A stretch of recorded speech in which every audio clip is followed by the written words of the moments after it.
5 o'clock. Are you all ready, ladies? Who's going to call the roll tonight? Okay. Ms. Atkinson, Here. Friend Bowen, Here. Mr. Howell, Here. Jim Lockwood, Here. Jenny Munford, Here. Ms. Price, Chair Davenport. Here. Before we begin tonight, any additions, corrections, changes to last month's minutes? If not, a motion to accept, please. Motion. Second. Motion, Mr. Lockwood, second by Ms. Atkinson. Mr. Lockwood, Yes. Mr. Munford, Yes. Ms. Atkinson, Yes. Ms. Bowman, Yes. Mr. Howell, Yeah. Chair Davenport. Yes. Before we begin our hearing tonight, our counselor, Mr. Hoy Hodges, will tell you what you have to do in order to get your request approved or denied. And I will add one thing. If you're here in regards to the conditional use permit for a waste-related medical transfer station, that has been postponed, and there will be no action taken on that tonight. So if you're here for that, you're welcome to stay, but we're not going to do anything on that tonight. So, Mr. Hodges? And Mr. Chairman, on all these applications tonight, I'd ask that the zoning ordinance be made a part of the record, the staff report, and any exhibits that are attached to that report should also be made a part of the record and considered evidence. And also, well, Jenny Willoughby just reappeared, so we'll need to swear Jenny in, Rachel Hurt and Amy Scott, and recognize their qualifications as zoning administrators. You ladies swear to tell the truth? Yes, sir.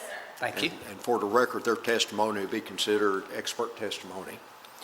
On the agenda tonight, we have, with the first 4 items, are all requests for either a variance or a waiver, which are very similar in nature. And there are certain findings set forth in KRS 100.243 and Section 3.7.4 of the ordinance, and with respect to the waiver, 3.8.4. But in both cases, the board must find that the requested variance or waiver will not adversely affect the public health, safety, or welfare, that it will not alter the essential character of the general vicinity, that it will not cause a hazard or a nuisance to the public, that it will not allow an unreasonable circumvention of the requirements of the zoning ordinance. And those apply to both a waiver and a variance. But with your waiver, there's more findings set forth in 3.8.4, and all of those are in the packets that the board members have before them, and which the applicants have been provided. The remaining items are all applications for conditional use permits, and there are certain findings that the board must make in order to prevail on your request for a conditional use permit. The board must find that it will not, that it's not detrimental to the public health, safety, or welfare in the zone in which it is proposed, that the conditional use will not contribute toward an overburdening of municipal services, that it adequately addresses the review criteria in Section 3.9.4 of the zoning ordinance, and that the use otherwise meets the requirements of this ordinance. And in each one of these, there's specific use standards that you would need to address. But I mentioned the review criteria set forth in 3.9.4 of the zoning ordinance, and it specifically states that it's the burden of the applicant to adequately address the review criteria as it may apply to your conditional use. One criteria is compatibility. So again, the burden of proof is on the applicant to adequately address the review criteria, including compatibility in the existing area. Whether it's a variance or waiver or a conditional use permit, you need a majority vote of all those present tonight in order to prevail. A pass vote has no force or effect. And if you don't like the decision rendered here tonight, you go to the Warren Circuit Court, and you have 30 days from tonight to file an appeal. And I believe that covers it all, Mr. Chairman. Thank you, sir. Our first request tonight, Cable Holdings LLC, have filed an application requesting 2 variances of 1 foot from the required 5-foot side yard building setback requirements in the light industrial zone so the property can be subdivided into 2 lots. Now, the property is located at 1347 and 1349 Adams Street and is zoned LI Light Industrial. Rachel? I think the mic is on. Can you hear me okay now? Okay. We had a pre-application meeting back in February for the property just referenced on Adams Street. The current zoning is light industrial, and the current land use is industrial. And we have some property photos. The variance request tonight is actually pertaining to a potential property line between these 2 buildings, kind of running right in between there. And I'll get to the site plan here. And there are 2 variances requested, and those relate both to the side property line, the 5-foot setback that's required, and you'll see that's referenced in section 473B of the zoning ordinance. And then on page 2, you can see that the applicant supplied a narrative to help and address those variance findings that are outlined in KRS 100.243. We also have a suggested condition of approval on page 2. Section 375 of the zoning ordinance allows the board, when you grant a variance, to place any necessary conditions that you see fit. And we have suggested that a revised plat must be submitted to staff for review and approval and recordation in order to reconfigure the existing lot lines. And with that, jumping back to page 1, we have no points to consider pending public hearing and testimony. Be happy to answer any questions. All righty. Any questions of the board, of the staff from the board? Are the applicants here? The applicants. Does the board have any questions of the applicants? Any opposition to this request? Any opposition? Motion, please. I make the motion to approve the request for variances, docket number 2026-V-4, with the condition as presented in the staff report, 1347 Adams Street, a variance of 1 foot from the required 5-foot side yard building setback so the existing structure can be located 4 feet from the western property line with 1349 Adams Street. 1349 Adams Street, a variance of 1 foot from the required 5-foot side yard building setback so the existing structure can be located 4 feet from the eastern property line with 1347 Adams Street. The testimony presented in this public hearing has shown that the granting of this variance will not adversely affect the public health, safety, or welfare, will not alter the essential character of the general vicinity, will not cause a hazard or a nuisance to the public, and will not allow an unreasonable circumvention of the requirements of these zoning regulations. Proper motion. All right. Motion by Ms. Atkinson, second by Second. Mr. Mumford. Ms. Atkinson, Yes. Ms. Bowman, Yes. Mr. Howell, Yes. Mr. Lockwood, Yes. Mr. Munford, Yes. Chair Davenport. Yes, your request has been approved. Thank you, gentlemen, for coming down. Good luck to you. Our next request tonight, Jeffrey Dwight and Penny Denise Hogan have filed an application requesting a 4% waiver from the maximum 30% lot coverage requirement in the RE zone to allow a total lot coverage of 34% in order to construct a patio. The property is located at 292 Old Greenville Road and is zoned RE residential estate. Ms. Rachel? Thank you, Chair Davenport. We had a pre-application meeting back in March for the property at 292 Old Greenville Road. This is the current aerial view, and you mentioned the zoning is RE residential estate, and the current land use is single-family residential. We have some property photos for your reference. And then we'll leave the site plan up. You can see that the applicants are proposing a patio on the back side of the home. And so for that reason, we're looking at section 445B of the zoning ordinance, which states that the maximum lot coverage in RE is 30%, and they've requested a waiver of 4% to accommodate their proposed patio. On page 2, you'll see that they've supplied a narrative to help address those findings listed in section 384 of the zoning ordinance. And we do have a couple of points for your consideration. The first is that the board should consider if the waiver arises from special circumstances which do not generally apply to land in the general vicinity, or if there are any extraordinary or exceptional topographical conditions that would deprive the property owner of reasonable use of the land. And second, the board should consider if the proposed waiver will alter the character of the general vicinity. I think that concludes the staff report, but I'm happy to answer any questions. Does the board have any questions of the staff? Are the applicants here? Here. Does the board have any questions of the applicants? Do we have any opposition to this request? Any opposition? Motion, please. I make the motion to approve the request for a waiver, docket number 2026-V-6, a waiver of 4% to allow a total lot coverage of 34% for the property. The testimony presented in the public hearing has shown that the granting of these waivers will not adversely affect the public health, safety, or welfare, will not alter the essential character of the general vicinity, will not cause a hazard or a nuisance to the public, and will not allow an unreasonable circumvention of the requirements of the zoning regulation. I further find that the waivers will not violate the comprehensive plan, and the extent of waivers of the regulation is the minimum necessary to afford relief to the applicants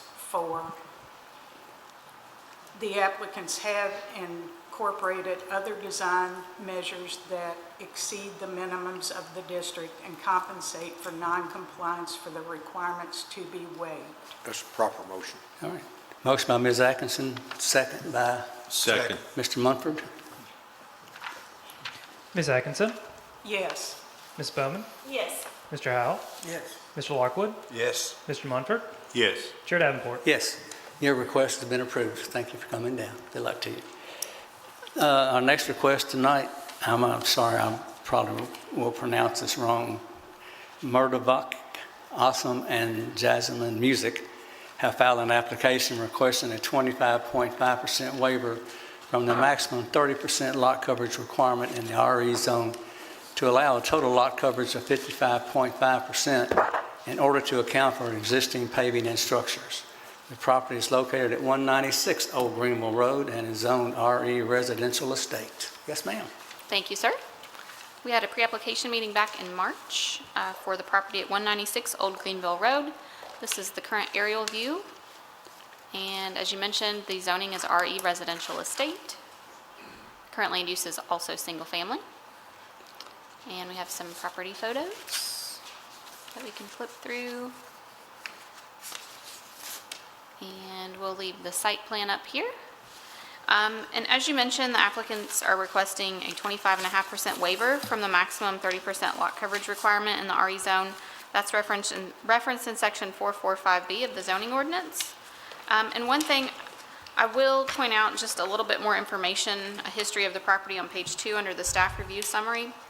The applicants applied for an outdoor gazebo kitchen permit earlier this year, which initiated a review of the property. At this time, it was determined that the lot coverage far exceeded the allowable amount in the RE zone, and the property owner had applied for a garage permit in 2023 and a pool permit in 2024, which were approved. However, staff discovered that the property was improved in excess of the approved permits and exceeded the scope of work. And so before the outdoor gazebo kitchen permit could move forward, the property owners, we suggested seek approval for a waiver because we're unable to approve their current permit without your all's review of this request.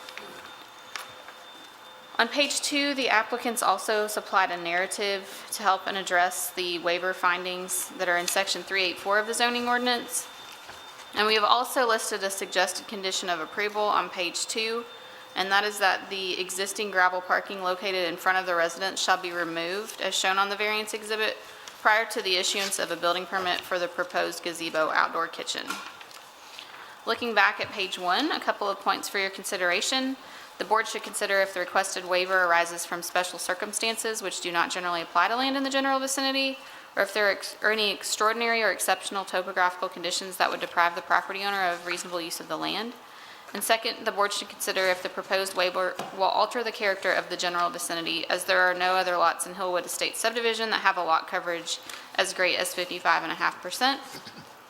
The application that you all approved just before this one for 292 Old Green Hill Road included a waiver request, but it was only a request of 4%. That is all for the staff report, but I'm happy to answer any questions. All right. Any questions from the board or the staff? Any questions from the board or the staff? It looks like most of the coverage is in the backyard, is that correct? Especially when you remove that gravel section. Yeah, we can go back to the aerial view. That may be a little easier to visualize that. Okay. And that backyard is totally fenced in from when I was out there, I do believe. Yeah, we Okay. can, if we need to look at the pictures, I think you could see the fence in the Yeah. picture there. Yeah. Yeah, okay. All righty. No questions of the applicants here? Are the applicants here? No applicant? Ms. Music, Ms. Aslam? Well, then nothing will happen on that. I guess you notify them that no action was taken. What they have to do, come back and do it again? Refile and do the whole thing over? All righty. Well, if you're here in opposition of that, you can leave. There's nothing going to happen, so. All right, our next request tonight, Bluegrass Building Consultants applicants, and Betty and Charles Mosley, Rev Trust owners, have filed an application requesting a variance of 5.5 feet from the required 10-foot incompatible land use buffer in order to further develop the property for a training facility for the existing business. The property is located at 6060 Scottsville Road and is zoned HB Highway Business. Yes, ma'am. Thank you, Mr. Chair. We had a pre-application meeting for this property on Scottsville Road on March 11th. Current zoning of the property is, a small correction, it is LI. And then the current land use is industrial. And then here are some photos of the property. This is facing the rear of the property. And then moving towards that property line for your reference, and then we will leave their site plan or their concept up before you. The applicants are requesting a variance of 5.5 feet from the required 10-foot incompatible land use buffer in order to further develop the property for a training facility for the existing business. Looking down, that variance reference is there. It is section 468C2D. It's the section on buffers between incompatible land uses. Looking over to page 2, the applicants have provided a narrative addressing the findings for granting a variance there at the top of the page. And the board should consider if the applicants have adequately addressed the findings required for granting the variance. And so looking back to page 1, we do have one point to consider. The board should consider if the requested variance arises from special circumstances which do not generally apply to land in the general vicinity or in the same zone. The applicants recently constructed the L-shaped building in the north central portion of the property and could have allowed room for another travel way to in the design of this expansion, thus eliminating the need for the currently requested variance. And that's all that I have on the staff report, but I'm happy to answer any All questions. right. Any questions of the staff from the board? Thank you. I see that Mr. Mosley, the Mosley family is here. Any questions of the applicants from anyone? Mr. Lockwood, you got any questions of them? I have to recuse myself, Mr. Davenport. All right. Thank you. That'll be fine. Any opposition to this request? Motion, please. I make the motion to approve the request for a variance, docket number 2026-V-8, a variance of 5.5 feet from the required 10-foot incompatible land use buffer. The testimony presented in this public hearing has shown that the granting of this variance will not adversely affect the public health, safety, or welfare, will not alter the essential character of the general vicinity, will not cause a hazard or a nuisance to the public, and will not allow an unreasonable circumvention of the requirements of the zoning regulations. It's a proper motion. All right. Motion by Ms. Atkinson, second by I second. Mr. Mumford. Ms. Atkinson, Yes. Ms. Bowman, Yes. Mr. Howell, Yes. Mr. Munford, Yes. Chair Davenport. Yes, your request has been approved. Thank you all. Good luck to you out there. Y'all about to run out of room, aren't you? All right, our next request tonight, Sandy Hollow Properties LLC have filed an application requesting a CUP for recreation entertainment, more specifically to operate a campground on the property consisting of a maximum of 37 cabins. The applicants are also requesting a CUP for active outdoor recreation, specifically the rental of lake accessories that will operate independently of the campground. The applicants are also requesting variances associated with the campground use. And the property is located at 875 Sandy Hollow Road and is zoned agricultural. Yes, ma'am. Thank you, Mr. Chair. We had a pre-application meeting for this specific property in March. Here's an aerial view of the property as it is currently. Current zoning, is ag. Current land use is agriculture. And then here are some photos of the property. And then we will leave up their CUP concept, but we can also flip between that and the variance exhibit for your reference. As you explained, they are requesting a CUP for recreation and entertainment, more specifically to operate a campground with a maximum of 37 cabins. The applicants are also requesting a CUP for active outdoor recreation, specifically the rental of lake accessories like kayaks and canoes that will operate independently of the campground. And then the applicants are also requesting multiple variances. They are listed in the middle of page 1. The first is Article 5, Section 524E, 5E1. All buildings and structures shall be at least 50 feet from any property line. They're requesting 2 variances, a variance of 31.1 feet for the existing storage structure from the required 50-foot structure setback, and then a variance of 21.4 feet for the existing tiny home from the required 50-foot building setback. The next is Article 4, Section 468D2D, buffers between incompatible land uses. They're requesting a variance of 6.3 feet from the required 10-foot incompatible land use buffer. So we will first look over to page 2, which will look at their conditions for the campground, as well as the kayak and canoe, the lake accessories CUP. I can read through those if necessary, but they touch on topics regarding access, bathhouse maximum size, structures and landscape buffer requirements, hours of operation for non-residential uses, as well as quiet hours. Number 5 regards signage and what their restrictions are regarding that. Number 6, that they do limit themselves to no more than 37 campsites. Number 7 is regarding tree preservation, that they intend to preserve as many trees as possible outside of building envelopes, parking areas, vehicular travelways, and other areas of utility placement. Number 8 defines the maximum number of people per campsite, because there are multiple types of products or I guess residential types on the property. Number 9 regards approval of any on-site sanitation facilities and septic system installation with the Barren River District Health Department. And those are the conditions that they have listed. And then looking over to page 3, the variance findings are also present for their 3 requested variances. And they have provided a narrative as part of their application to address the findings for variances. And staff did want to note that the applicants have not directly addressed any of the findings required for granting the variances in the narrative above. So looking back to page 1, we do have a few points to consider. The first is that the board should consider if the proposed use is appropriate in the ag zone. The board should consider if the proposed use is compatible with the surrounding area and existing uses adjacent to and near the property, and if it will alter the character of the area. The board should consider if a campground will result in increased traffic congestion or constitute a nuisance in the area, and then again, the necessary findings for granting a variance were not addressed by the applicants in their application on page 3. And that's all that we have, but I'm happy to answer any of the board's questions. Any questions of the staff from the board? Any questions of the staff from the board? Thank you. Thank you. I think we probably have some questions for the applicant.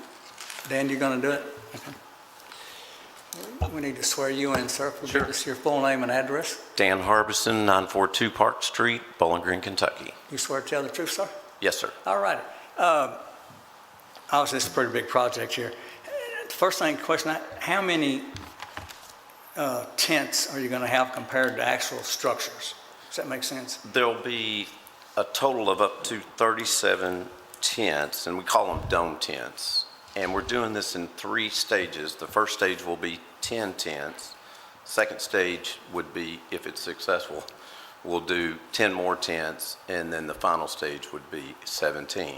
There could be a combination of cabins, small cabins that fit 2 people that are a wood structure. And these tents are built on like a deck, like a platform.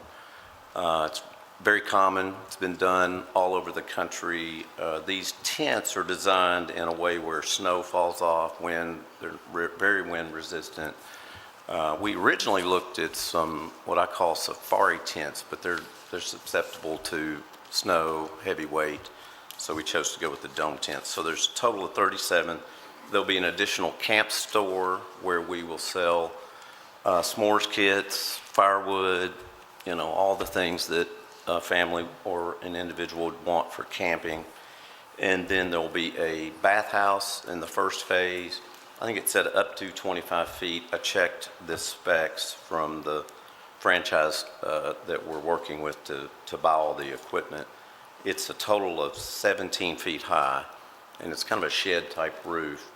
And the way that this property slopes from the road, you won't even see any of those structures in Phase 1. You want to see the tents? You won't see the tents in Phase 1. They'll be down in the woods, nestled among the trees and toward the creek. She mentioned that you didn't address the variances you're requesting. Have you got a comment on that?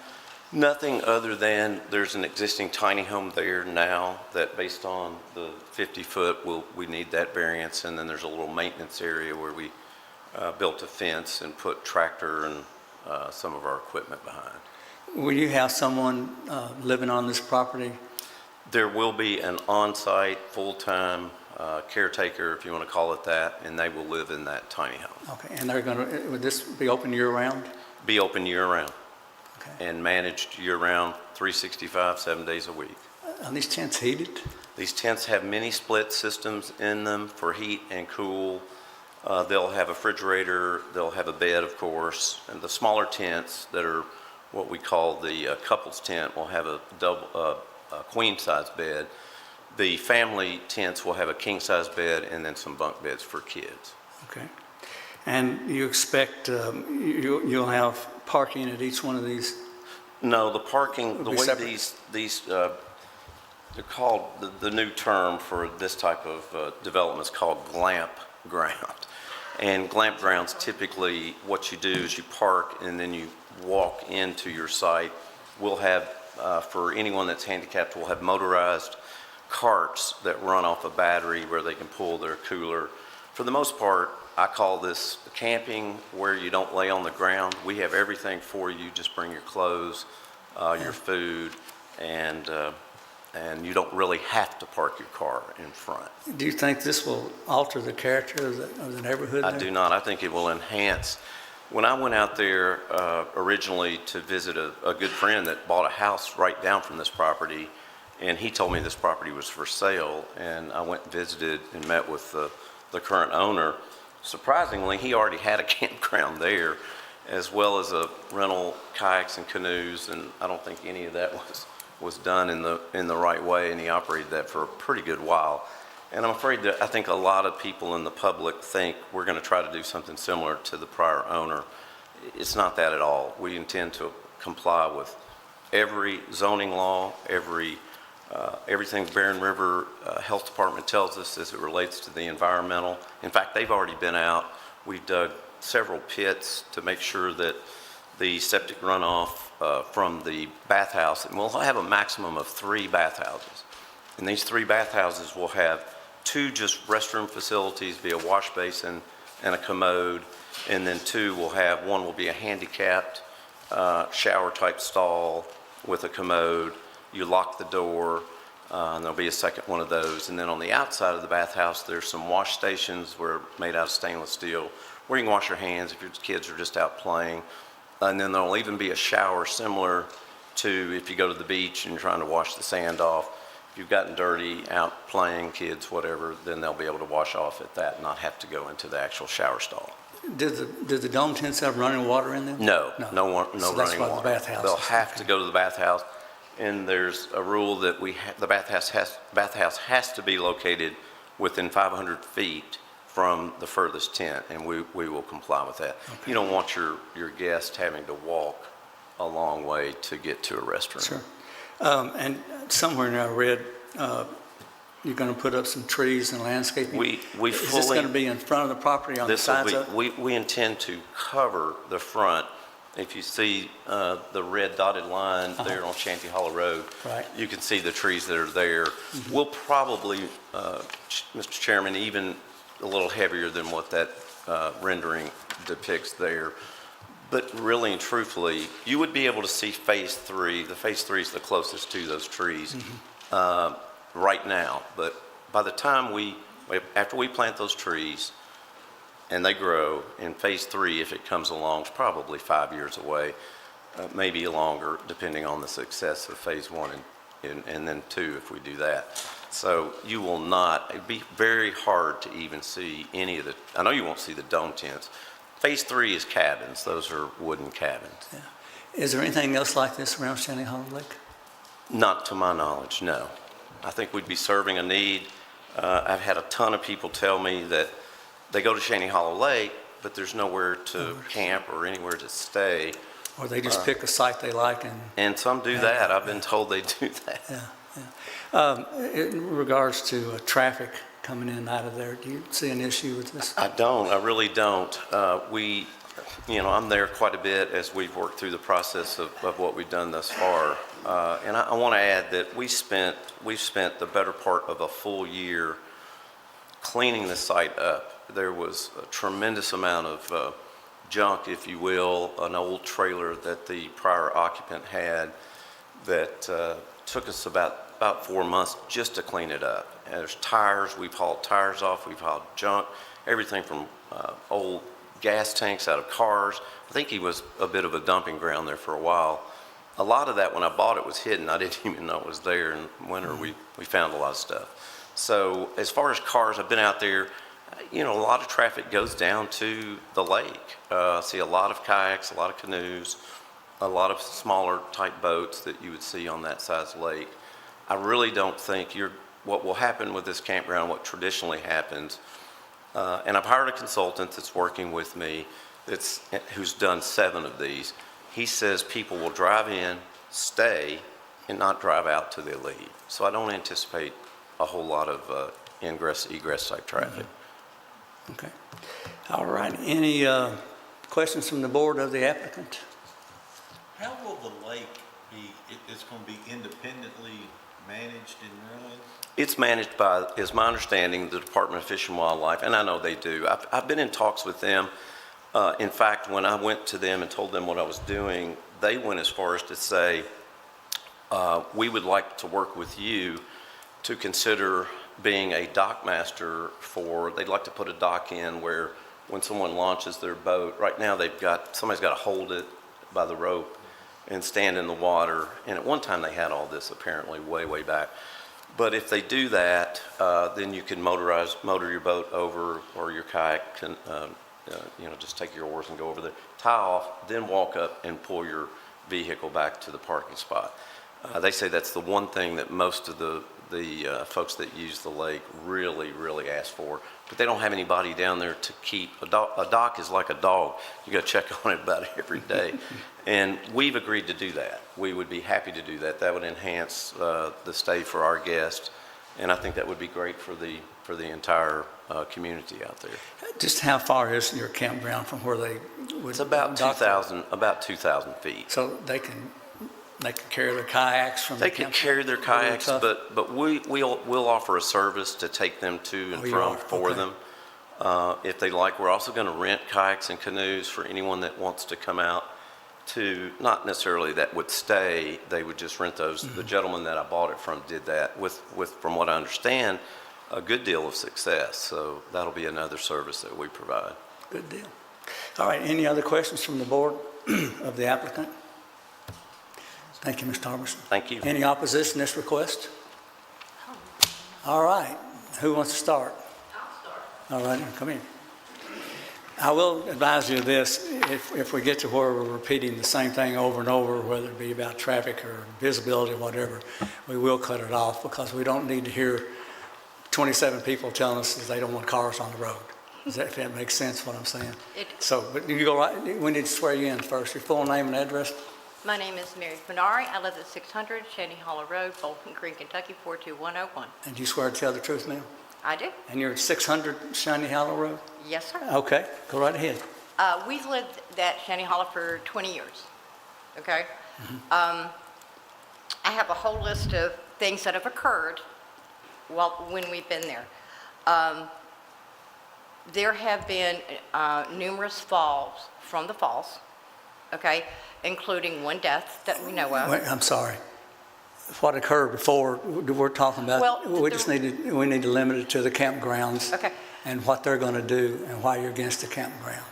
My thing about it is I'm a nurse, okay?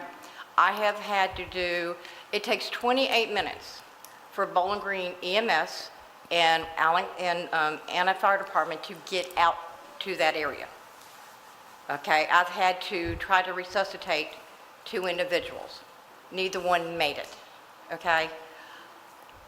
That's something to consider when it comes to the safety of this campground and those individuals, okay? Is what happens if there is an incident, a snake bite, a fall, a break, if there's a heart attack, minutes equal muscles, okay? Those are my safety concerns, okay? The flow of traffic out there since COVID has tripled, okay? The trash isn't even picked up by, our government out there. It's just barrels and barrels and barrels. We went from having just tow motors to now bass boats are on it, pontoons are on it. I'm sorry. We need to limit to the campground he's talking about. Well, What they do on the lake is not we can't do anything about that. Well, And- my concern is that, They'll maintain their own trash on their own property, I'm sure. I'm sure they will. Okay. My concern is that when you get all this traffic on the lake itself, including kayaks, motorboats, it's an accident waiting to happen, Okay. okay? My concern too is there's the lack of, we don't see a lot of sheriff's patrols out that way, okay? I was there when the property was first, they tried to do the campground thing, and it was a lot of noise, guns going off, that kind of thing. These are my concerns. Okay. Thank you for Very listening. good. Thank you, ma'am. Appreciate it. Somebody else? Yes, sir. Need to get your full name and address, please? Whose phone? Somebody left a phone. Maybe Dan's there. Thank you. Your full name and address, please? My name is Pat Stewart. My address is 1171 Lake Road in Bowling Green, Kentucky. Do you swear to tell the truth, sir? Pardon? Do you swear to tell the truth? I do. Thank you. Go right ahead. Okay, I have several points. I hope I'm not limited in time, but I will be quick. First, the 10-acre site from the conditional use permit staff report states that that is a 10-acre site with 37 campsites being proposed. 13 5-meter domes or tents with a capacity of 2 people, that would be 26 people. 6 7-meter domes, 6 people capacity, 36 people. 5 cabins without bath, there was no size given, 2 people capacity, that's 10 people. 12 cabins with bath, 2 to 4 people capacity, so that could be 24 to 48 people, and 1 tiny house, 4 people capacity, so 4 people. So if we're operating at capacity, we could have 100 to 124 people on that lot. Each campsite on page 2, he mentioned that the campsites would not have parking, but in this staff report on page 2, item 3, it says each campsite or cabin site shall contain a minimum of 2 off-street parking spaces. So that means there's going to be cars at those campsites, correct? We'll let him address that. So, and then there's also, so if you've got 37 campsites, 2 cars per campsite, that's 74 cars. On page 10, there is a proposed parking lot of 60 cars. So total cars at capacity would be 134 cars. Page 16 references a revision down to 31 campsites, so you would have 122 cars. This would change the capacity of people, but in what way? The site could reach a similar capacity of people if you increase the size of the remaining sites. So example, increase to a 7-meter tent instead of a 5-meter tent. Water. My big concern other than traffic would be water on the site. I've lived out there all my life, and in the late 60s, early 70s, there was a 3-inch water line put in that ended at our farm, and that's by the Warren County Water District. I called this afternoon to verify if that was correct, and they said yes, it's a 3-inch water line. The water line was extended later in the 80s over to 579 Cheney Hollow Road, which is up the road from the proposed campsite. That water line ends there, and the reason I know that, I own that property at 579 Cheney Hollow Road. All the houses below, including the campsite, there's meters in the field that for those folks that built down there had to run their own water line. So the property where the campsite is proposed to be, at max probably is a 1-inch water line. So how are you going to support 100+ people with a 1-inch water line? Sewage, as mentioned, they're going to be working with Barren River Health Department, and I'm glad of that, but that concerns me. If it's not adequate there, you will have runoff from that property. As he mentioned, it slopes downhill, it goes into the valley, and will run into the lake. So, power. What kind of power requirements are going to be needed to run this facility? Currently, we have Warren RECC out there, and it's a residential power line. It's not sized, I don't think, to run something like this. Another concern, I serve on the fire department for Richardsville, which covers that area. It's mentioned in the plan that there's only going to be a point of one ingress and egress to the property. As mentioned, if there's an emergency on that property, such as a campfire gets out of hand and catches the grass on fire, how are the fire trucks going to get into that property to control the fire? It's surrounded by wooded area, so we could have a big wooded concern there. The other point that I would like to mention, air evac. As mentioned, we've had a couple of emergencies in the area, and that property or near that property, Air Evac has used it as a landing site. So will that still be allowed? Road congestion. I'm concerned that adding 122 to 130 cars to a small county road in addition to the cars that go into the lake is going to be a hazard. That road is not a divided road. It doesn't have a center line. You just kind of have to move over when you meet a neighbor. So I'm concerned about the traffic being increased in the area. He mentioned pedestrian traffic, and I think you mentioned it too. From the campsite, there is no walkway or adequate area for his patrons to walk down to the lake. He's mentioned about providing transportation. That would be nice, but you know a lot of people will want to walk. And so you're increasing hazards of people walking on a small county road to get down to the lake. With already limited parking at the lake, people may decide to park at the campgrounds. And as mentioned, there's no sidewalks. It would require the pedestrians to walk on the main road. Page 9 depicts a curve that the people would have to travel to make it to the lake. 60 cars in the parking lot and 2 people per car could be up to 120 people coming and going at the lake. Page 10 of the report depicts a home that is now right next to the parking lot of 60 cars.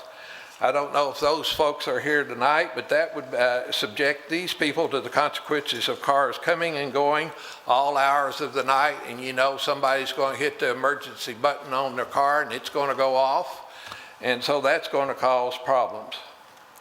Page 3, will be compatible with existing uses of adjacent to or adjacent and near properties. This facility directly contradicts this statement. The land here is agriculture and has never been host to a facility of this size, nor has the surrounding properties. That's all I have. I don't want to take up any more time of the board, but I appreciate your consideration, and I would appreciate very specifically looking at the water supply. Does the board have any questions of this gentleman? Any questions from the board? Thank you, sir. Thank you. Someone else? Yes, ma'am. Tammy Cheek, 989 Shaney Hollow Road. And do you swear to tell the truth, ma'am? Yes. Go right ahead. Also, there's a school bus turnaround down by the lake, and there is designated times when there's not supposed to be cars parked in there. There is a sign that says no parking during those hours. So we're concerned about that. Also, per his website, it says that it's 0.2 of a mile from his campground to the water. There's no way you can pack a kayak or canoe that far. We live 2 over from it, and fire safety is a big one for us too. So that's what I have to say. All right, thank you very much. Someone else want to come up? Anybody else want to stand anything? Mr. Harbison, do you want somebody else? All right, come here.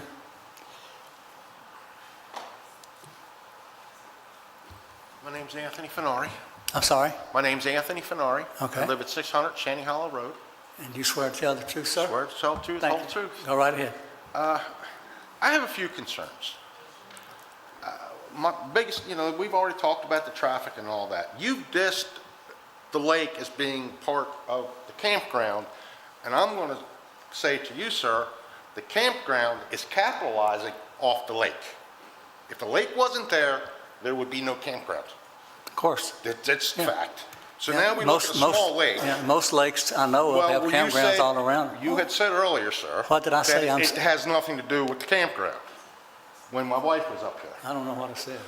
You didn't use those exact words, it's how I interpreted what you said. Okay. We're talking about a campground, not a lake. My concern is the overuse of the lake and all that good stuff, blah, blah, blah. My thing is housing assessments. What's it gonna do to my property value? I sure don't see it going up. I see it going down. That's my biggest concern.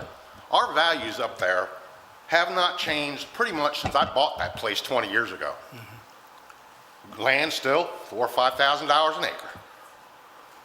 What's it going to do to it? Well, the board cannot speculate on property Well, values.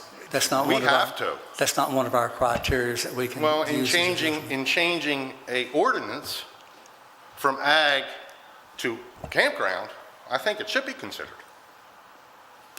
Okay, Just, sure. I know you don't have to. Well, But- it's not that we don't have to, it's not allowable by We statute. talked about everything, but nobody mentioned Okay. the housing values up there. The what? The housing value. Okay, And that is a big concern of mine. okay. And, well, Duly noted. these type of things, in my opinion, bring trouble, Okay. especially up there. Thank you, Duly sir. noted. Thank you very much. All right, one more? Yes, ma'am, your full name Yes, Emily Tork. and your address? I'm 921 Shaney Hollow Road.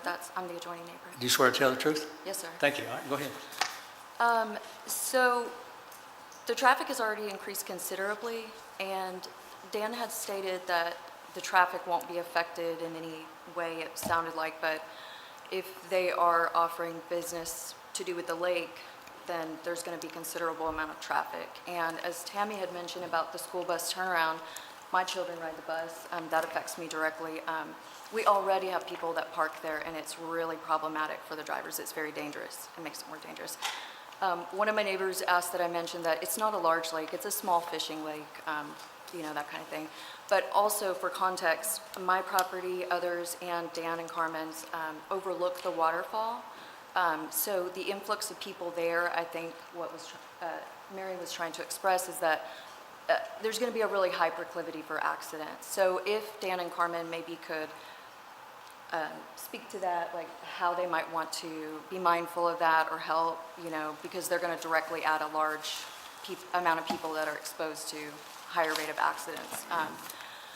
And if the two structures adjoining my property and theirs were already not within limits, then that's a concern. They're already, that's troubling, but that's all in addition that I would have to add, I think. But one other thing I will say is that Dan and Carmen are actually really wonderful to work with. Their place is immaculate. I've been on the property. It's gorgeous. I do feel that they're going to do it right and make it beautiful if it comes to fruition, and I hope that they continue to be open to working towards solutions that consider everybody's needs. Do you think there may be a public need for a facility of this type around that lake for the public to use and enjoy, rather than just That would be a matter haphazardly? of opinion, I think. I will say that I've also resided there for over 20 years, and COVID brought a huge influx of people, which brought graffiti, crime, serious accidents, death, things like that. So I think that I think it would be an awesome thing, and it is exciting, but do I want it right next to me? No. Do I want it done safely and correctly and with the best interest of everybody if it is going to come to fruition? 100%. So I'm kind of open to it with regard to that, All right. personally. I have a question. Go ahead. School bus turnaround, where specifically? So that's at the upper parking lot at Shanty Hollow Lake. So if you're familiar with the property and layout of that public area, there's like a descending drive where the dock is currently, and then there's an upper parking lot. So it's a small area. So it already is often at capacity with cars lining up to my driveway occasionally. It's going to be a problem. If there's pedestrians, it's going to be a serious problem. I do have a lot of people that come onto my property over the years that have gotten lost at the waterfall and come up on my property. It's been a serious issue. People, tripping on mushrooms.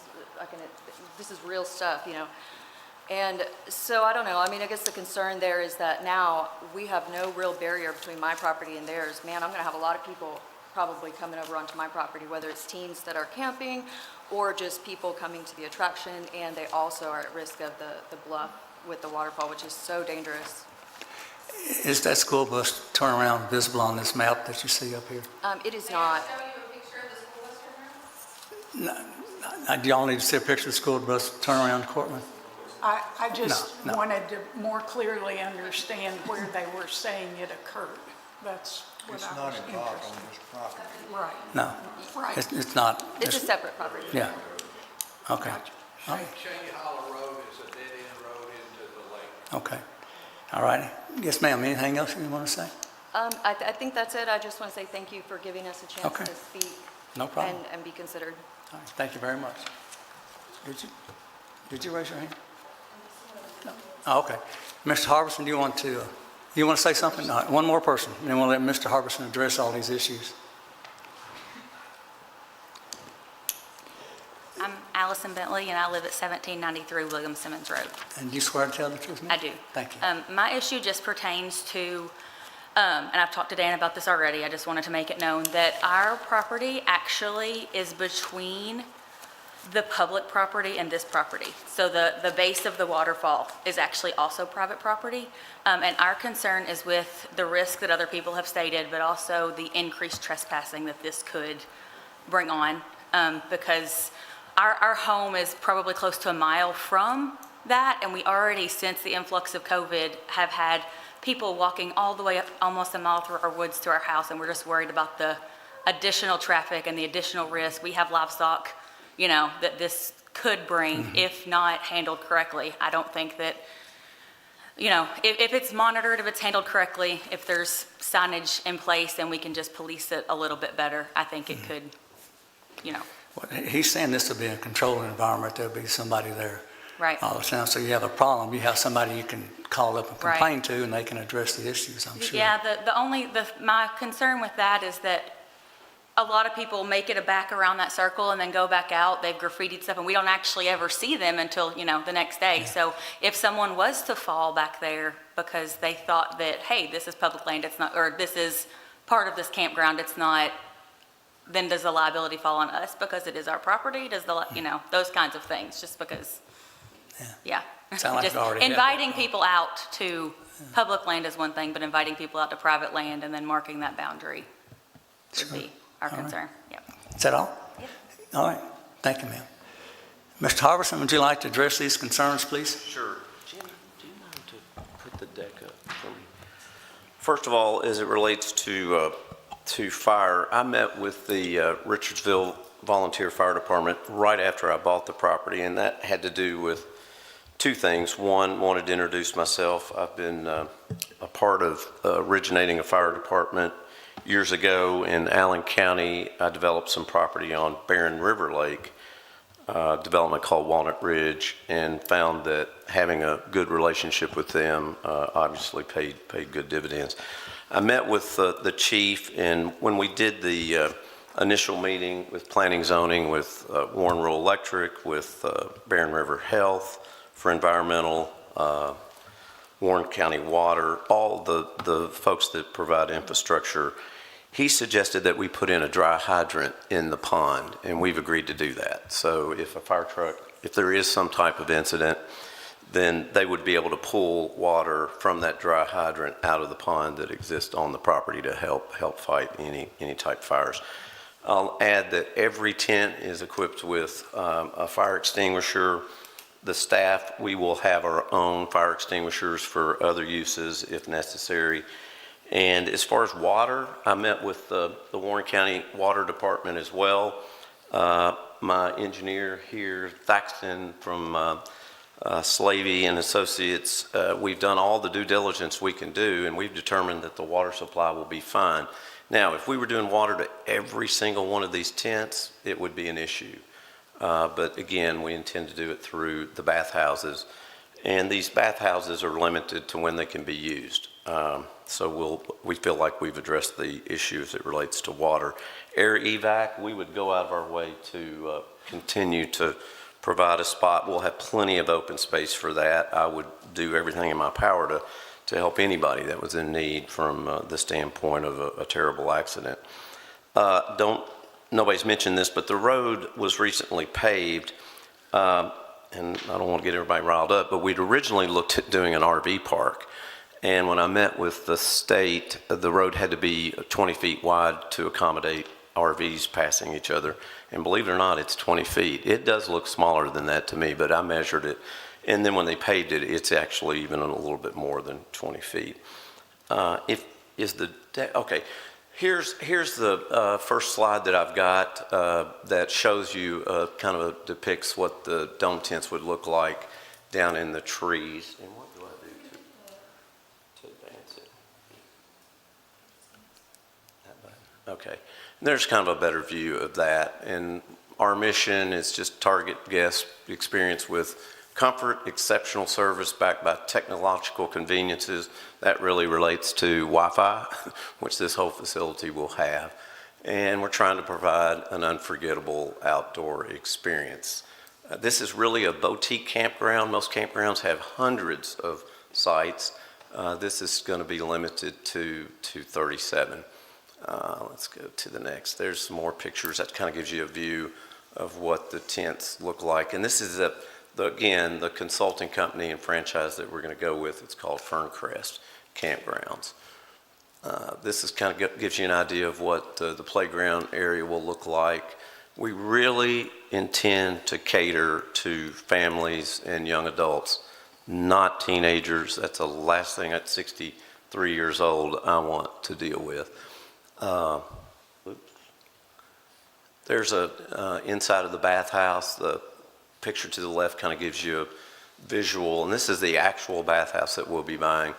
I told you about the stainless steel wash stand where you can kids can wash their hands. Gives you an idea of what the shower stall is, one of the handicap shower stalls. We also are going to put a wellness center on this property, and we're going to do that with phase one. Pretty significant investment. It will include what you're seeing there in the middle is a steam bath barrel. Up at the top right is a hot tub that's firewood fed. We'll also have cold plunge. We'll also have a yoga-type stand area. I could go through all this, I'll skip that. This is some more pictures of a campground that is a Ferncrest unit. We intend to have an area with all types of interactive things for the kids to do. We'll have plants all throughout the grounds. There'll be plants identified so the kids can go on a scavenger hunt, and it's all about naming plants, trying to, again, connect kids to nature. You can see an area where we'll have hammocks, kind of a hangout area. And then there's a picture of the cabin. It kind of gives you an idea of how small these are. People aren't going to stay 2 weeks, 3 weeks. They're going to stay a night or two, enjoy Shanty Hollow Lake, and then go home. And the far right is the camp store where we'll sell all kinds of just normal camp supplies that anyone would need for a short camp stay. Here's where the Ferncrest locations are now.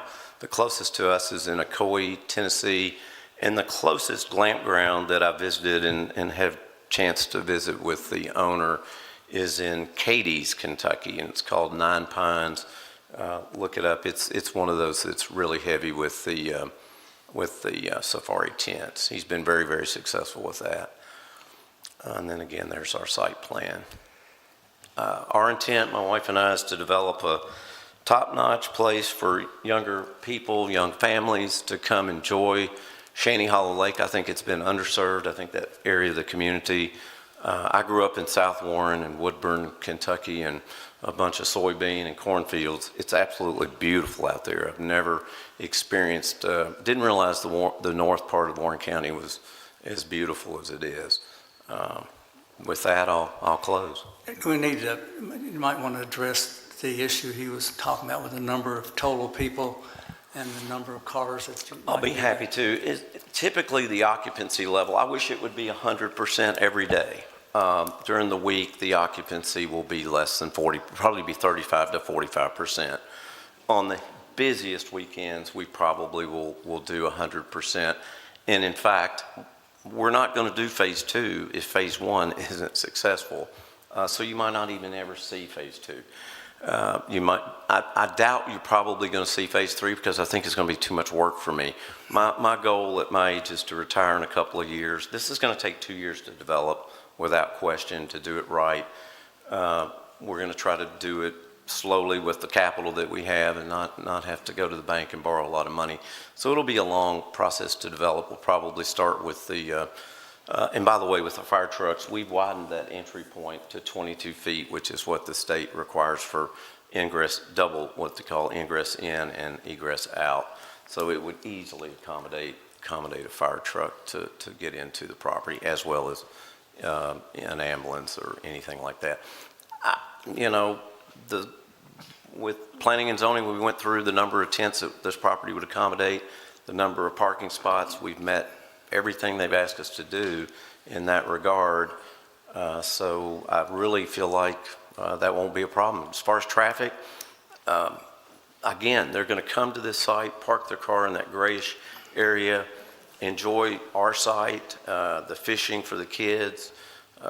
Some may not even venture to the lake. They may just stay on our property if they're just there for a day or two. But I don't envision the traffic to be a real issue. Well, they don't all come and go at the same time. Yeah, it's just, yeah, exactly. Yeah.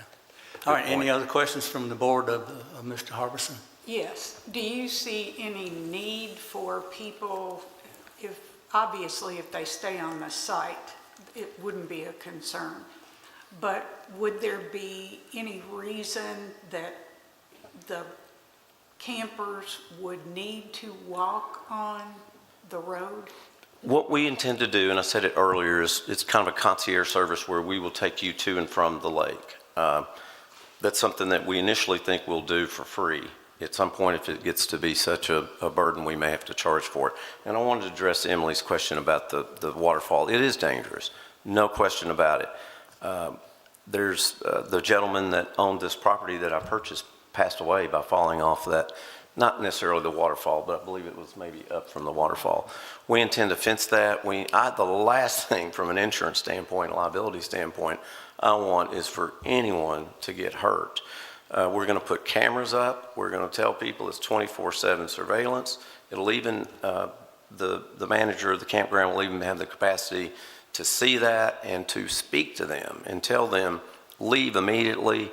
You're trespassing if people come from your property alley. The last thing we want is anyone to get hurt, and we're going to do everything in our power to make that not happen. So you're saying you're going to either have fences or signage? We're definitely going to have saying, fences. We're going to do Don't go past this fences. property and stay on this property. Signage won't work. We've had signage up there and they're still there. So we're not going to fence the whole property, but we're going to fence an area, what I consider to be the most dangerous. People will be those, yeah, okay. Yeah. All right. Any other questions of Mr. Harbison and the board?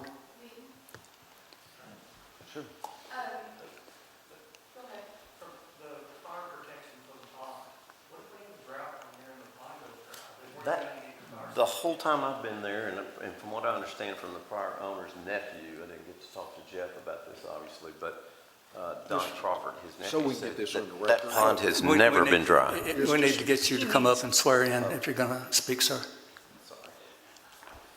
I'm at 989 Shaney Hollow, And your name? Jeremiah Jones. And you swear to tell the truth, sir? I swear to tell the truth. Okay, if you would repeat the question, we have it on our record, please. Basically, what our main concern is, we live just right down, like a house down from it. And one of my major things is I'm in a wheelchair. So if we ever have a fire or anything, that's one reason why I moved out there and built a house one level, is so I could have accessibility. And then like if something like this happens, like I can't just get out. So I'm always concerned about like the fire safety side of it, is like if the pond did actually go dry and they're relying on that water, what if that water's not there? Do they go to the lake and get it? Where does this coming from? My understanding is the pumper trucks would come from other fire departments, and I think somebody said that it was 26 minutes from the fire department. I've driven from Anna Sand Hill Road. It's not 26 minutes. It's maybe, One other question on the fire thing is in there, it says that dry pump thing is a suggestion. yes, It we've needs to agreed be to do it. mandatory. We will do it. We'll make. Could Okay. digging a well help our? We've let y'all speak, and now we let him respond to it, so. Yeah, we'll be happy to make the dry hydrant, mandatory. I'm gonna do it anyway. Okay, so if it did go dry, would there be an option for him to have to drill a well to make sure that there is water there? I prefer not to do that. I think that's a very hypothetical. Yeah, those type of things, they're out of our control. I mean, you could have a fire there without that campground being there. And, Rachel, are you? I was just going to say, this was reviewed by the CDR committee, including the fire department. Their only request was that the dry hydrant be installed in the pond. The trucks have water on them, so that's just a supplemental source. Yeah. If they run out, that's an easy place for them to refill.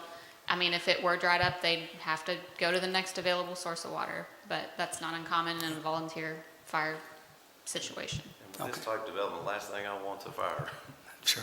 Thank you very much, sir. Appreciate it. All right, any other questions of the applicant? Sorry, y'all, we've heard pretty much everything, and Dan's got to respond. Y'all have asked your questions. We thank your concerns, and Thank you. we are now ready to vote. Sir. Yes. Can I say something, please? There's a couple concerns of that. Well, no, this ain't concern. This is actually, I'm stating a fact. Well, we asked for opposition earlier, and no one said it. I asked 2 or 3 times, no one else came up. We let him respond. We can't do this forever and do the same thing. So, You didn't ask for opposition. You just asked for You concern. said you were gonna take one more and then you were gonna allow him to rebut. Go right ahead. and I'm taking 3 cents in, so, we can keep this up forever if you want to. You come on up and we'll swear you in. I don't want to argue with you. We're not like that. But I think you all have addressed your concerns. I think we understand what your concerns are, so. But we need your full name and address, ma'am. My name's Brenda Wolf, and I live at 1949 Lake Road. Do you swear to tell the truth, ma'am? Yes, I do. All right, go right ahead. I have lived out there all my life, almost all my life. Okay. I'm 66, almost 66 years old. They're all talking about they've been out there 20-some years and everything, all their concerns. I lived there when they had a boat dock, down there at the lake. It was traffic then, just like it is, well now, I mean, like it will be when he has the campground. That's what has started it when COVID started all this. Now, what traffic you have there now is looters and everything. I live, what, half a mile from the lake? And even in the daytime, I am scared to death to walk down through there because all you get down there now, you get the fishermen, don't get me wrong, but you get people that comes down there, drinks, parties, and does drugs. With him putting in this campground, it's gonna help the community more than what these people are concerned about. You know, what traffic, all the kids, walking the roads and everything. They'll be able to walk the roads, where now you cannot walk the roads because you're afraid of what might try to pick you up or might try to hurt you.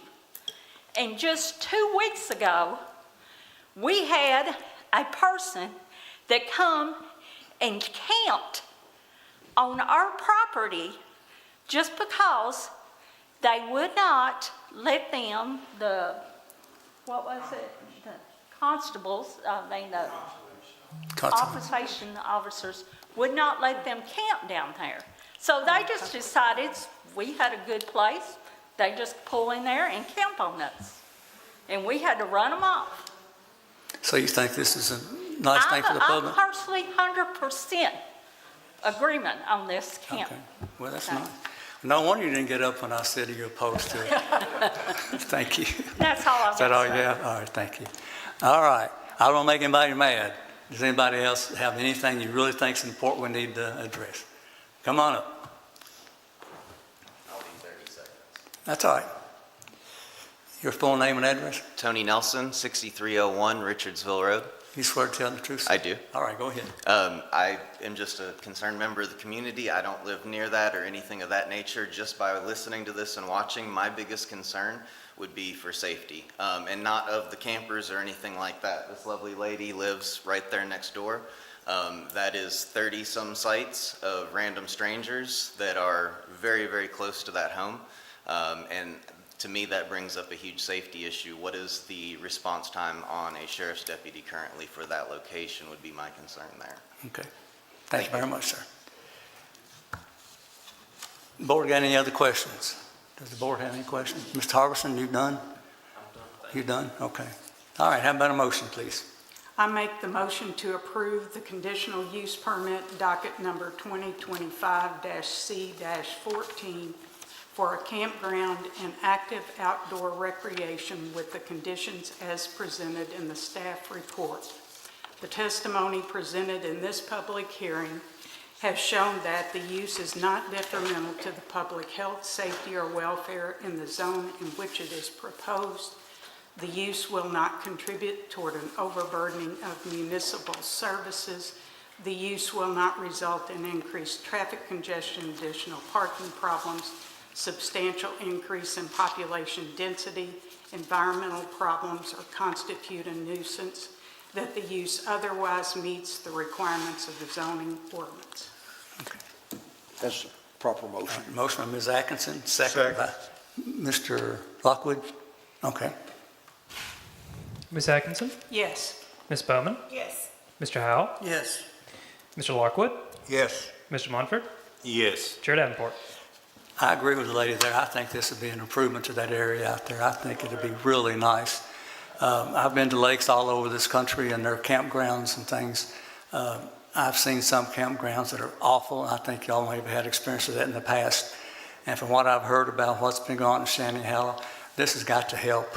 At least you have some control over the people that will be there. I think it'd be and I know Mr. Harbison, that's not why I'm voting yes, but I think he's a reputable man. I think he'll do what he says he'll do, and he'll do his best to be a good neighbor and keep your community looking well. So your motions have been approved, sir.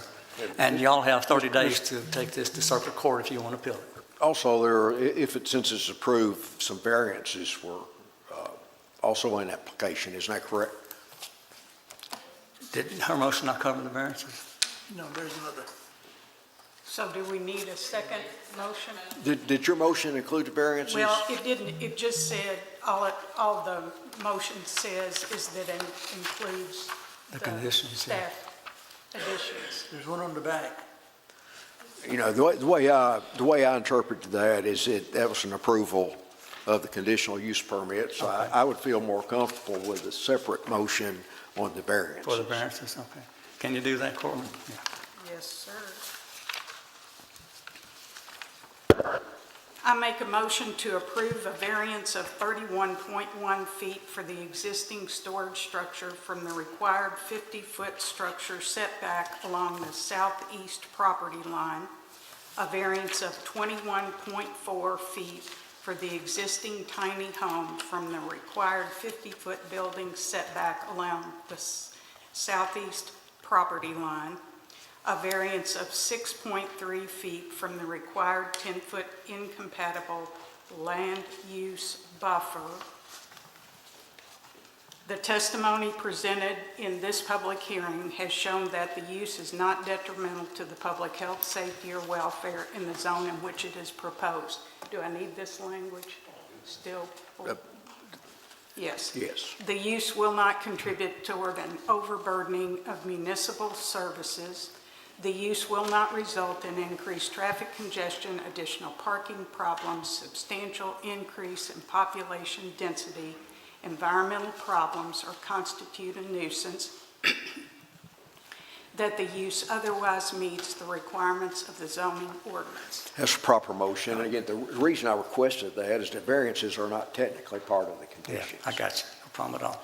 All right, motion second by Mr. Lockwood. Ms. Atkinson? Yes. Ms. Bowman? Yes. Mr. Howell? Yes. Mr. Lockwood? Yes. Mr. Mumford? Yes. Chair Davenport? Yes, that request has been approved. Thank you very much. Maybe now the county will write a new road out there. I'll talk to Doug and see if he'll do that for you. Our next request tonight, Benny and Mary Etta Belcher have filed an application requesting a CUP to operate a short-term rental. Now, this property is located at 1332 Park Street and is zoned RM3 Townhouse Multifamily. Yes, ma'am. Thank you, Mr. Chair. I will skip a couple slides. We're looking on Park Street. We had a pre-application meeting for this property on March the 6th. The applicants, I was trying to skip ahead too quick. The current zoning is RM3. The current land use is single-family residential. And then here are some photos of the existing home.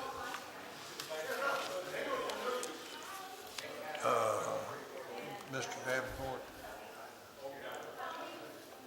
Yes, sorry.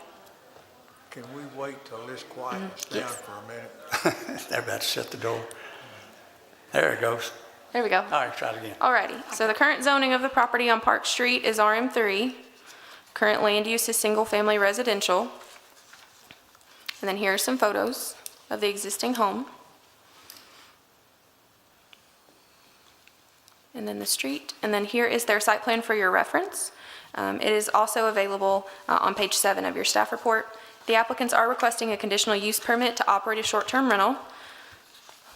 Looking down to below that section, Article 5, Section 5.1 of the use table, a conditional use permit is required to operate a short-term rental on property zoned RM3. We will look over to page 2 for their supplied conditions at the top of the page. Number 1, there will be a maximum of 3 rooms for rent. Number 2, rooms will not be individually rented. Number 3, maximum of 4 guest vehicles in the designated parking area. Number 4, quiet hours will be from 11 p.m. to 7 a.m. Number 5, no commercial events to be held on the property. And then number 6, there will be no signage. The conditional use permit findings are there below those conditions on page 2, and so we will look back to page 1. Staff has one point to consider, that a CUP for a short-term rental was approved in 2022 for the property at 1356 Park Street. The board should determine, if a concentration of 2 short-term rentals within 200 feet is appropriate. And that's all that I have, but I'm happy to answer any questions. All right, any questions of the board of the staff from the board? Thank you. Applicants are here. Would you step up, please? I think we might have a question or two for you.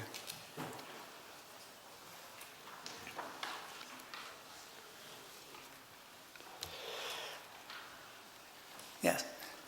Your full name and address, please? Yeah, Benny Belcher, 10059 Cemetery Road, Bowling Green. Are you going to speak to me, ma'am?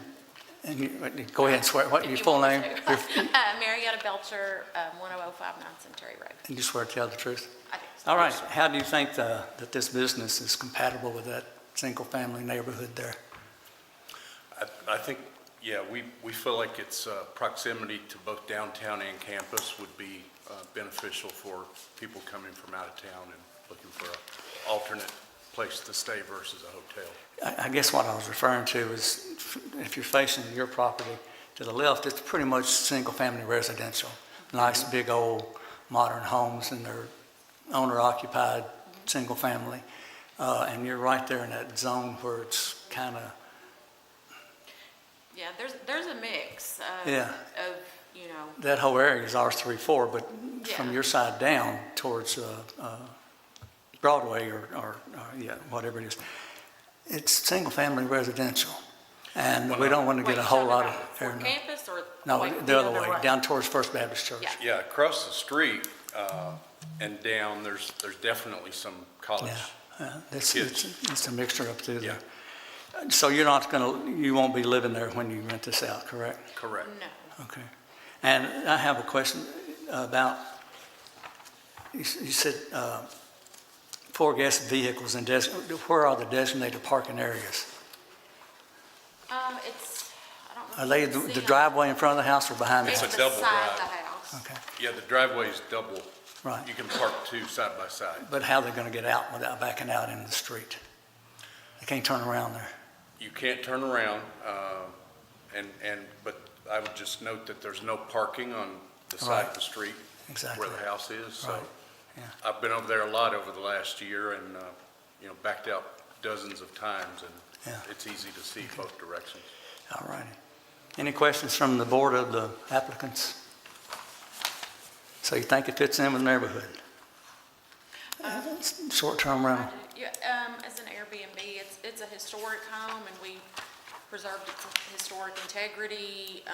Eventually, we would probably like, when he retires, maybe in a few years, we would like to live there Okay. when we downsize. So, we respected, like I said, the historic, aspects of the property and Okay. All right. Any other questions from the board? All right, thank you all. Any opposition to this request? Any opposition to this request? Thank you all. Motion, please.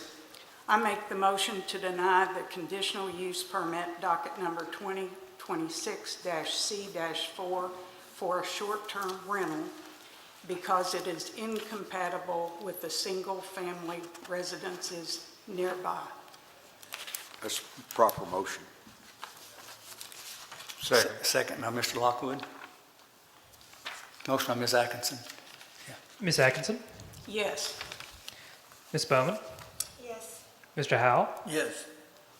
Mr. Lockwood, Yes. Mr. Munford, Yes. Chair Davenport. Yes. Your request has been denied because of the compatibility with the neighborhood, and you've got 30 days to appeal it to circuit court. Thank you. Our next request tonight, Union District Association applicants and Charles and Kathy Dotson owners have filed an application requesting a CUP to operate a religious institution on the property, more specifically for a gathering space for an association of regional churches. The property is located at 0 Russell Road, approximately 0.22 miles east of the intersection with Rich Pond Rockfield Road, and is zoned AG. Yes, ma'am. Yes, thank you, Mr. Chair. We had a pre-application meeting back in February for the property that you mentioned and is highlighted in red. The current zoning is agriculture. The current land use is agriculture. And again, the applicants are requesting a conditional use permit to operate a religious institution on the property, specifically for a gathering space for an association of regional churches. We do have some property photos for you. This would be the entrance into the property and views from Russellville Road. The applicants did supply a site plan with their application, identifying the travelways, parking areas, and a general footprint of the building. And they have also supplied a sample layout just to give you an idea of maybe what the inside would look like there. So this is, again, just a sample. Okay. And I'll leave the site plan up for your reference. Again, looking down at the zoning ordinance reference, Article 5, Section 5.1, the use table, a conditional use permit is required to operate a religious institution on property zoned agriculture. Below that, the applicants have supplied a list of conditions with their application. Number 1, hours of operation will be from 6 a.m. to 10 p.m. Sunday through Saturday, with exceptions for special events and holidays. Total square footage of all proposed and future buildings associated with the use will not exceed 6,000 square feet. Number 3, any changes in access to the site will be reviewed and approved by the Kentucky Transportation Cabinet. Number 4, the building will be oriented to face Russellville Road. Number 5, the Barren River Health Department shall perform a septic site evaluation prior to the issuance of a building permit, and the applicants have informed us that this condition has been fulfilled. Number 6, signage on the property will be limited to the agriculture zoning district signage requirements. And number 7, and all travelways and parking areas will be paved. On the next page are the conditional use permit findings for your reference, but looking up to the points to consider, there are none pending any public hearing and testimony that we might have this evening. That's Any all. questions of the staff from the board? Applicants are here? You're the applicant, all right. Any questions of the applicants from the board? Any opposition to this request? Any opposition? Motion, please. I make the motion to approve the conditional use permit docket number 2026-C-5 for a religious institution with the conditions as presented in the staff report. The testimony presented in this public hearing has shown that the use is not detrimental to the public health, safety, or welfare in the zone at which it is proposed. The use will not contribute toward an overburdening of municipal services. The use will not result in increased traffic congestion, additional parking problems, substantial increase in population density, environmental problems, or constitute a nuisance. That the use otherwise meets the requirements of the zoning ordinance. That's a proper motion. All right. Motion by Ms. Atkinson, second by Second. Mr. Mumford. Ms. Atkinson? Yes. Ms. Bowman? Yes. Mr. Howell? Yes. Mr. Lockwood? Yes. Mr. Mumford? Yes. Chair Davenport? Yes. Your request has been approved. Thank you all for coming out. If you want to. Thank you, Jesus. No, you're not talking to me, you're talking to him, right? You all are welcome. Good luck to you out there. That's cute. All right, our next request tonight, Lauren and Benjamin Probus have filed an application requesting a CUP to operate a home occupation, more specifically for private cheer lessons, including small group appointments. The property is located at 3493 Rocky Hill Road and zoned agricultural. Yes, ma'am. Thank you, Mr. Chair. We had a pre-application meeting back in March for the property that you mentioned, highlighted in red. The current zoning is agriculture. Current land use is agriculture. And again, the applicants are requesting a CUP to operate a home occupation, more specifically for private cheer lessons, including small group appointments. And looking down at the zoning ordinance reference, Article 5, Section 5.1, the use table, a conditional use permit is required to operate a home occupation on property zoned agriculture. With that being said, we do still have some property photos for you. This is the entrance. And then the applicants did supply a site plan, and it's here for your review. Looking down at the zoning ordinance reference, the specific use standards requirements are there if you would like to read through those on page 1 and 2. Looking over at page 2 to the supplied conditions. Number 1, days and hours of operation for private lessons will be 9 a.m. to 2 p.m. Monday through Friday, and small group lessons and private lessons will be from 3 p.m. to 7 p.m. Monday through Friday. Lessons will be by appointment only. Number 2, the home occupation will have a maximum of 1 employee not residing on the property which includes an assistant coach, a backup, a calling coach, and as needed. Number 3, there will be a maximum of 6 students in the building at a time.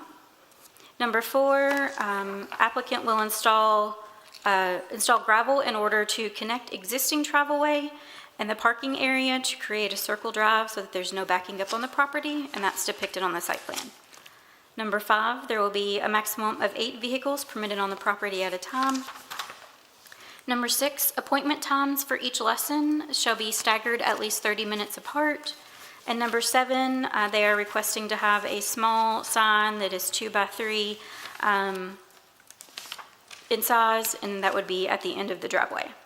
Okay. Below that are the conditional use permit findings for your reference. Looking back at page 1 to the points to consider, the board should consider if small group lessons with up to 8 vehicles on their property is compatible in keeping with the agricultural character of the area and along Rocky Hill Road. But that's all we have for staff report. Happy to answer any questions. Okay. Any questions from the staff of the board? None? All the applicants here? Assume that's you all. Looks like you got enough room. You have a football game out there and let the cheerleaders practice over there. All right, any questions of the applicants from the board? Any opposition to this request? Motion, please. I make the motion to approve the conditional use permit docket number 2026-C-7 for a home occupation, more specifically for private gymnastic lessons, including group lessons with the conditions as presented in the staff report. The testimony presented in this public hearing has shown that the use is not detrimental to the public health, safety, or welfare in the zone in which they are proposed. The use will not contribute toward an overburdening of municipal services. The use will not result in increased traffic congestion, additional parking problems, substantial increase in population density, environmental problems, or constitute a nuisance, that the use otherwise meets the requirements of the zoning ordinance. That's a proper motion. All right. Motion, Ms. Atkinson, and second by Second. Mr. Lockwood. Ms. Atkinson? Yes. Ms. Bowman? Yes. Mr. Howe? Yes. Mr. Lockwood? Yes. Mr. Munford? Yes. Chair Davenport? Yes, your request's been approved. Good luck to you. Thank you. Well, you wore everybody else out, didn't you? I'm sorry you had to wait. That's just the way it works out. I understand. But thank you all for your patience. All right, thank you. Our next request, all right, Scott Murphy and Daniel, applicant in St. Joseph Catholic Church, care of Father Ryan Harpool, owner. I found an application requesting CUP for an existing religious institution and school. The property is located at 416, 434 Church Avenue in Zone RM3 Townhouse Multifamily. I don't see anybody here, Doesn't appear they're here. so no action will be taken on this one either. All righty. What happened to these people? I guess they're on spring break and forgot or something. I don't know. Yeah. Oh, well, it says discussion on here. We got something to discuss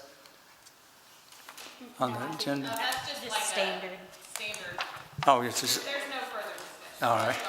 I don't have anything to know. Any old business? Any new business? All righty, we're adjourned then. Good job, everybody. Thank you.